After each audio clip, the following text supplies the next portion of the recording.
Hello friends, आप देख रहे हैं English with Ranjan sir YouTube channel. और डियर, आज हम आपके लिए लेकर आए हैं बड़ा ही इम्पॉर्टेंट सा टॉपिक। लेकिन डियर, ये थोड़ा यहाँ पे सरप्राइज है कि this is official trailer of upcoming videos.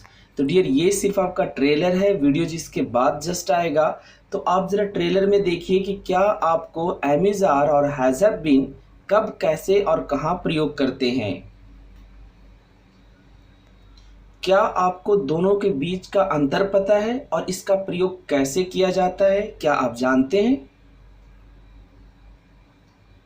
जैसे डियर, अगर कहा जाए कि एमिज़ आर और हैज़ हैव बीन का प्रयोग नॉन एडजेक्टिव और एडवर्ब के साथ कैसे किया जाता है, क्या आपको ये आता है? अगर कोई आपसे कहे कि वह तेज है, कि इंग्लिश ट्रांसलेशन क्या होगा? और वह बचपन से तेज है, इसका इंग्लिश ट्रांसलेशन क्या होगा?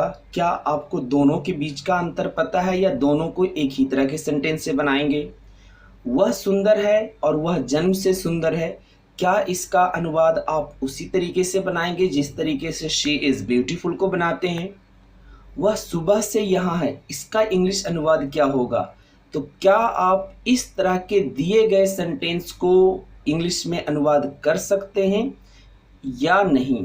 डियर, अगर आप कर सकते हैं तो प्लीज़ ये जितने सेंटेंस 5 आपके दिए सेंटेंस है, इसका कमेंट बॉक्स में आप इंग्लिश ट्रांसलेट करके ज़रूर डालिए। या आप नहीं कर सकते हैं तो प्लीज़ एक सपोर्ट में एक कमेंट ज़रूर कीजिए कि हाँ सर, इसका डिफरेंस, इसका यूजेज पूरे डिटेल में हमें जानना है। प्लीज़ डियर, मैं आपसे रिक्वेस्ट करता हूँ कि अगर आपको आता है इन 5 सेंटेंस की इंग्लिश तो कमेंट करके बताएं। अदरवाइज नहीं आता है आपको तो प्लीज़ एक सपोर्ट में कमेंट और वीडियो को लाइक ज़रूर कीजिएगा। डियर, इस वीडियो को आप ज़्यादा से ज़्यादा शेयर कीजिए और लाइक कीजिए, क्योंकि जस्ट ये आपका एक ट्रेलर वीडियो है और बहुत जल्द इसका कंप्लीट वीडियो आने वाला है। तो आई होप आप जल्दी से जल्दी जाकर के वीडियो को शेयर करने वाले हैं, लाइक करने वाले हैं। और यदि आप पहली बार सिर्फ इस ट्रेलर को देख रहे हैं तो चैनल को सब्सक्राइब कीजिए और वीडियो को लाइक करना बिल्कुल मत भूलिए। तो मैं भरोसा करता हूं कि आप लोग शेयर ज़रूर करेंगे वीडियो को और लाइक भी करेंगे, और जल्दी ही इसका कंप्लीट वीडियो पूरे डिटेल एक्सप्लेनेशन के साथ आपके सामने मैं लेकर आने वाला हूं। तो चलिए मिलते हैं हम लोग एक नए वीडियो में। तब तक के लिए जय हिंद, जय भारत।